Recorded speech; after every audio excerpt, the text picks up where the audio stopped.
Hello and welcome back to Cricket Unleashed, the podcast brought to you by Advanced Cricket Academy, where we unlock the secrets of the game one episode at a time. I'm your host, Dan Bowser, and today we're talking about a challenge every batter must face, sooner or later, quite literally. I'm talking about fast bowling. Facing bowlers who clock speeds of 80, 90 miles an hour or more is one of the most exciting, intense experiences in cricket. It requires split-second decisions, impeccable technique, and perhaps most of all, mental fortitude. If you've ever stood at the crease while a fast bowler charges in, you know how intimidating it can be. In this episode, we'll cover everything you need to know, not just to survive, but thrive against fast bowlers. We'll discuss the science of reaction times, the mechanics of fast bowling, and offer actionable tips and drills to sharpen your game. Whether you're a seasoned cricketer or just looking to improve your skills, this episode is packed with insights you won't want to miss. So let's pad up and get ready to face the music. Let's kick things off by addressing the elephant in the room. Why does fast bowling cause so much anxiety for batters? First of all, it's the sheer speed. Imagine standing at the crease just over 20 metres away from someone launching a ball at you at around 90 miles an hour. That ball is coming towards you in less than half a second, around 0.4 seconds to be precise. That's about the time it takes to blink. The challenge here is that this barely leaves you any time to react. You're relying heavily on anticipation, instinct and muscle memory. And let's not forget that fast bowlers don't just rely on pace, they use height and bounce to intimidate you. Tall fast bowlers like Morne Morkel, Jason Holder or Mitchell Starc can get extra bounce off a good length, causing the ball to rear up at uncomfortable heights, ranging from your chest to your head. This is where fear comes into play. It's not just about whether you can hit the ball or not, it's about whether you can avoid getting hurt. A well-directed bouncer can unsettle even the most experienced batters. And lastly, there's the movement. A fast bowler who can swing the ball like James Anderson or Pat Cummins adds another layer of difficulty. It's one thing to face a 90-mile-an-hour straight ball, but when that ball starts swinging through the air, especially late swing, it forces you to make quick adjustments. Sometimes you have to just adjust after you've committed to playing a shot. Take the example of Sachin Tendulkar in the 1999 series against Pakistan. Facing Shoaib Akhtar, who was consistently bowling at over 90 miles an hour, Tendulkar faced deliveries that were not only lightning quick, but also reverse swinging. Shoaib's bounces forced Tendulkar to duck, sway and weave while maintaining composure at the crease. Even the little master had to dig deep mentally and rely on his extensive experience to handle that kind of extreme pace. So you're not just dealing with speed, you're dealing with the psychological pressure, physical risk and technical challenges. That's what makes fast bowling so intimidating. Let's switch gears and get a little scientific. Facing a fast bowler is a fascinating interaction between human biology, physics and cricketing skill. At the core of it is reaction time. The average human reaction time is about 250 milliseconds. That's about a quarter of a second. But when a bowler releases a ball at 90 miles an hour, you have only around 400 milliseconds to make a decision. So by the time your brain processes what's happening, the ball is almost halfway to you. To break this down, when you see the bowler running in, your brain is already collecting data from their body language. You're looking at their wrist position, their bowling action, and even the angle of their approach to the crease. All these cues help your brain anticipate the kind of delivery you're about to face. Then, as the ball is released, your eyes track the trajectory. But here's the kicker. Studies show that elite batters don't actually track the ball all the way to the bat. Instead, they pick up cues early and then predict the ball's path. This is called predictive vision.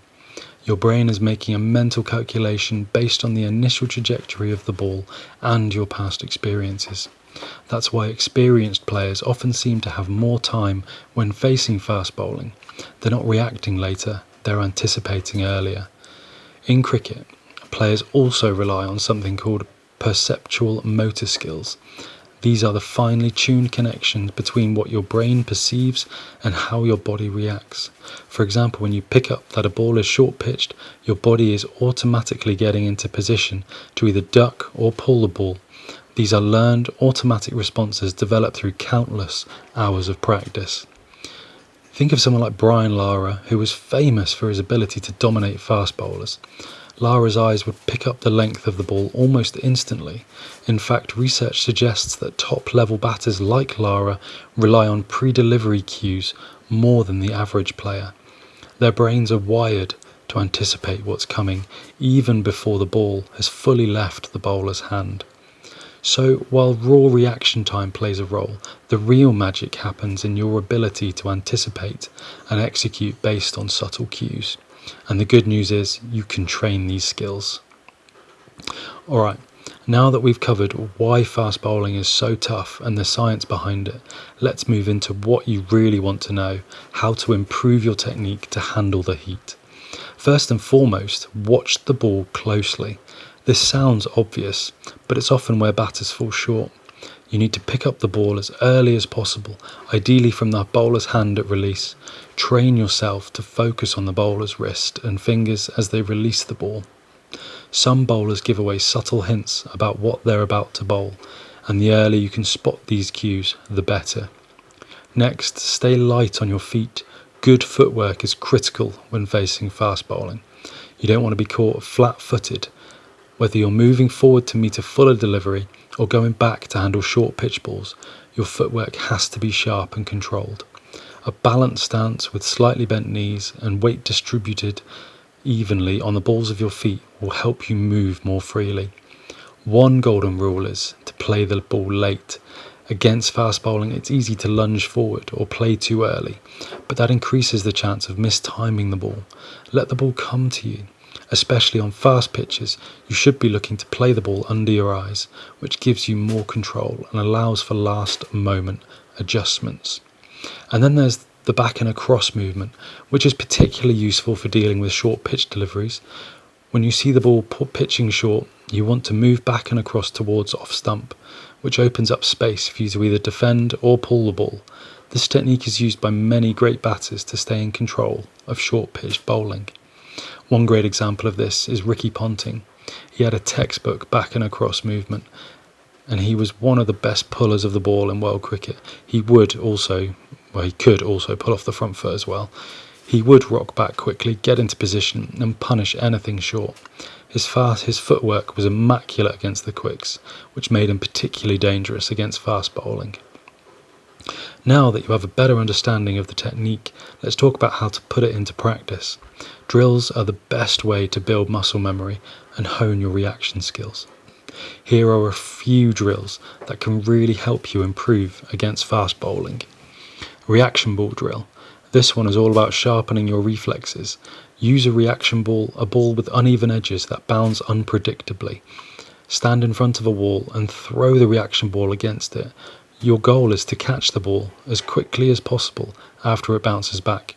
Because the ball moves erratically, it forces you to react instantly, improving your hand-eye coordination. This simulates the unpredictability you might face with fast bowlers. Bowling machine drill. If you have access to a bowling machine, it's one of the best tools for practicing against pace. Start by setting the machine to simulate deliveries at a slower speed, and gradually increase the speed as you become more comfortable. You can also adjust the settings to mimic different lengths, full deliveries, short pitch deliveries, etc. The key here is to focus on your footwork and positioning, getting into good habits against real pace.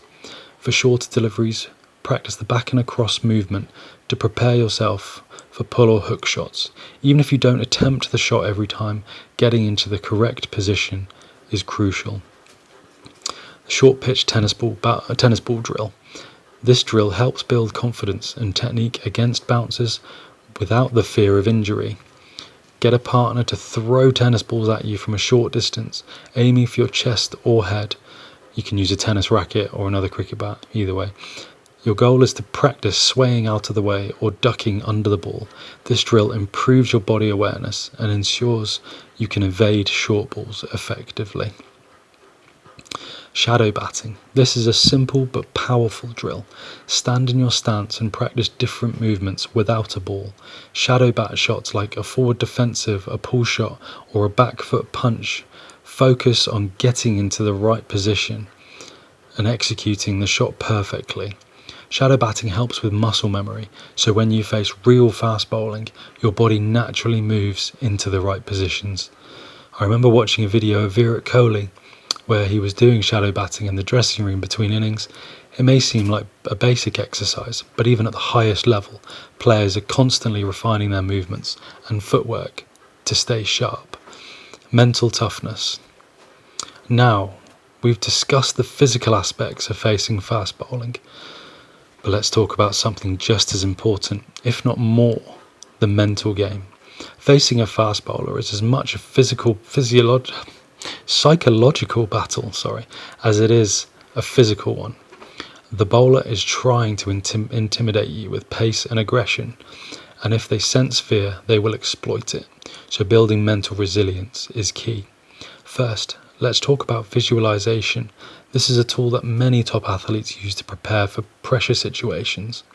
Before you even face a ball, close your eyes and imagine yourself at the crease. Picture the bowler coming in, delivering the ball, and imagine yourself executing the perfect shot. Whether it's a defensive block, a drive, or a pull shot, by visualizing success, you're preparing your brain to respond positively when the real situation arises. Another tip is to work on staying calm at the crease. Fast bowling can make you feel rushed, but the trick is to slow everything down mentally. Take deep breaths between deliveries, reset your focus, and don't let the bowler dictate the tempo. Staying in control of your emotions is vital. Lastly, remember that fast bowlers are also human. They can get frustrated if you're not rattled by their pace. When you show no fear and play positively, you put pressure back on them. So while defense is important, don't be afraid to attack when the opportunity presents itself. One great example of mental toughness is Steve Waugh, the former Australian captain. Waugh was known for his ability to tough it out against the fastest bowlers in the world, and in a famous 1995 series against the West Indies, featuring bowlers like Curtly Ambrose and Courtney Walsh, Waugh was peppered with bouncers. He never flinched and took every blow with a calm demeanour, eventually turning the pressure back on the bowlers with calculated strokes. That kind of resilience is what you need to thrive against pace. Now, you might be wondering, how do the pros practice for fast bowling? What can you do to replicate those drills in your own training sessions? Here's how many top players approach training for fast bowling. Facing quick bowlers in the nets. Professional teams often bring in bowlers who can simulate match conditions. Try to find net bowlers who can bowl at genuine pace and ask them to replicate match scenarios, short balls, full deliveries, in-swing, outswing, etc. Shortened pitch drill. You can also practice by setting up a pitch that's 18 or 19 metres long instead of the regulation 22 metres. This shortens the reaction time and forces you to make decisions quicker. You'll need to adjust this to the speed, but when you go back to a normal length pitch, everything will seem a little slower. Play on fast surfaces. If you have access to different types of pitches, practice on faster, bouncier surfaces. The more you expose yourself to fast bowling on quick pitches, the more comfortable you'll become in real game situations. That brings us to the end of this episode of Cricket Unleashed. We've covered a lot of ground today, from the intimidation factor of fast bowling to the science behind facing it, and practical drills and tips to sharpen your skills. Remember, facing fast bowling is a challenge for every batter, but it's a challenge that can be overcome with preparation, practice, and mental toughness. Whether it's focusing on your footwork, improving your reaction time, or building mental resilience, the key is to stay confident and play with intent. Thank you for joining me on this deep dive into the art of facing fast bowling. If you enjoyed this episode, don't forget to subscribe, like, comment, leave a review, whatever. And if you have any questions or suggestions for future episodes, reach out to us on YouTube or on Instagram, Advanced Cricket Academy, or in the comments on this video.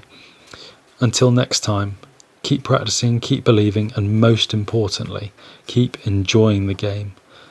This is Dan Bowser signing off from Cricket Unleashed.